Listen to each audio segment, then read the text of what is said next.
Saudações a todas, a todos. Estamos no capítulo 11 da Carta aos Romanos. Capítulo 9, 10 e 11 expressam a angústia de Paulo para com a salvação do seu povo, o povo de Israel.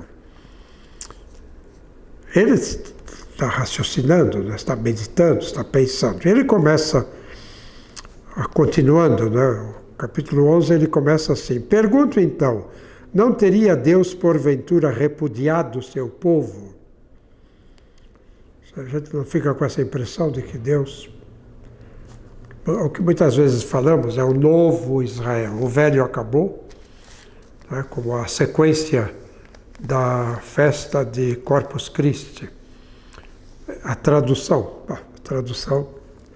é a tradução do latim, uma obra de São Tomás de Aquino. Então, foi-se a Páscoa dos judeus.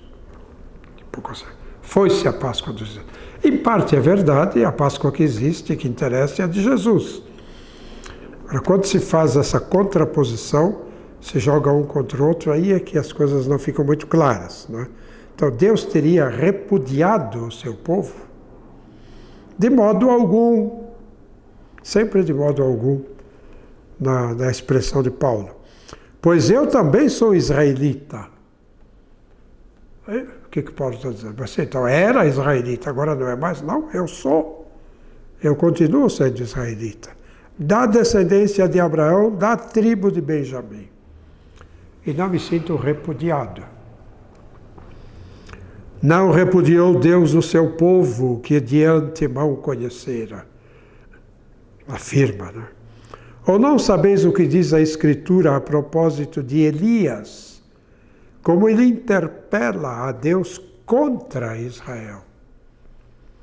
Senhor, eles mataram teus profetas, arrasaram teus altares, só fiquei eu e querem tirar-me a vida. Mas o que lhe responde o oráculo divino? Reservei para mim 7.000 homens que não dobraram o joelho a Baal. Israelitas que adoraram Baal, um deus pagão. O profeta Elias chega para Deus e diz: não sobrou ninguém, só eu. Um pouco pretensioso Elias, mas só eu. E ainda querem me matar. Aí Deus disse: Elias, volta lá e conta de novo, para ver se não sobrou ninguém. Você verá que sobrou um resto. Sobraram 7.000 homens. Você não contou bem, não é só você não. Tem ainda 7.000 homens. Assim também no tempo atual constituiu-se um resto, segundo a eleição da graça. E se é por graça, não é pelas obras. Do contrário, a graça não é mais graça. Então, a graça de Deus fez com que alguns permanecessem fiéis e aceitassem o Cristo. Então, e estes constituem o resto de que falam os profetas. Que concluir? Aquilo a que tanto aspira, Israel não conseguiu. Conseguiram-no, portanto, os escolhidos. E os demais ficaram endurecidos. Como está escrito, deu-lhes Deus o espírito de torpor, olhos para não verem, ouvidos para não ouvirem, até o dia de hoje, em Isaías.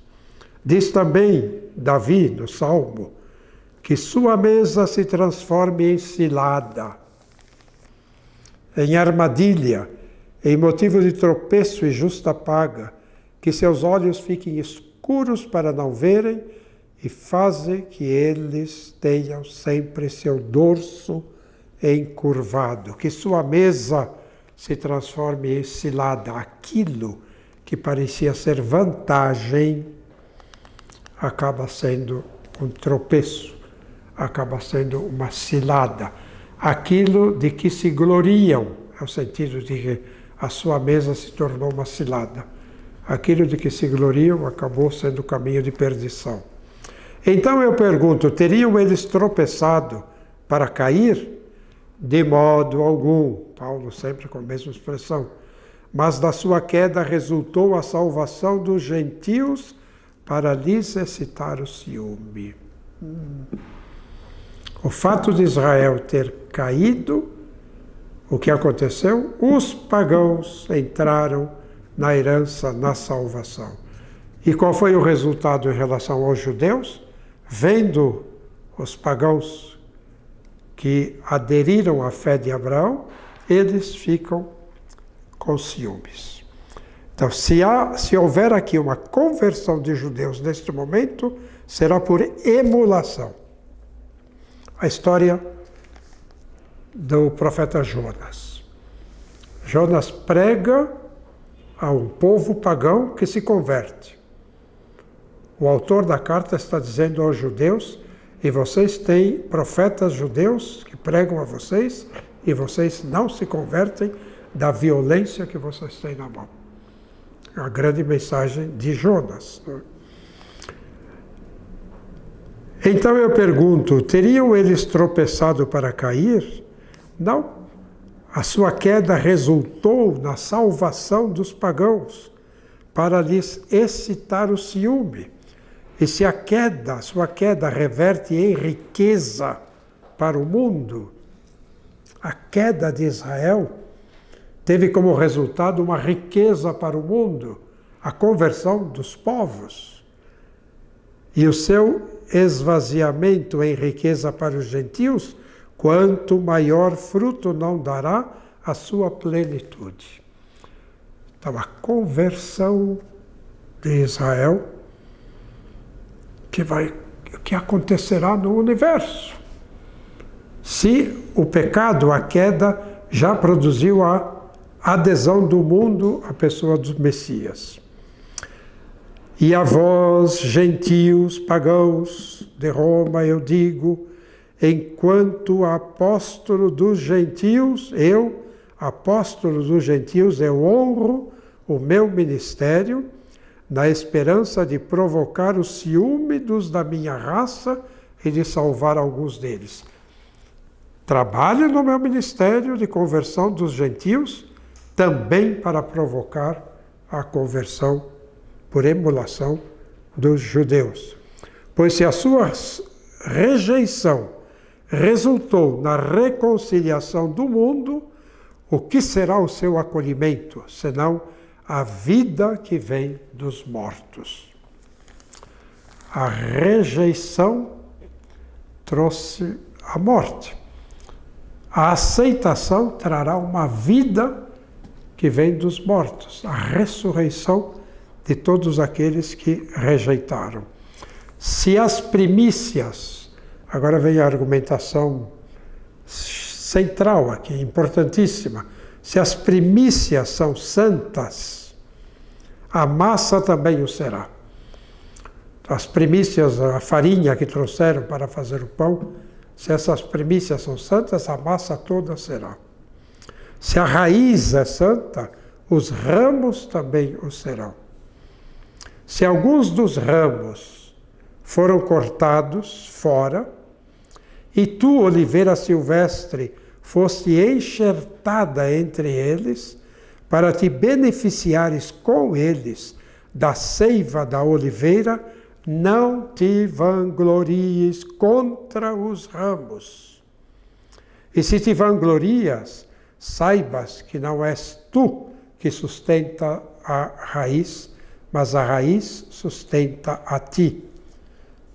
Porém dirás, foram cortados os ramos para que eu fosse enxertada. Muito bem. Eles foram cortados pela incredulidade, não fé. E tu estás firme pela fé. Não te ensoberbeças, mas teme, porque se Deus não poupou os ramos naturais, nem a ti poupará.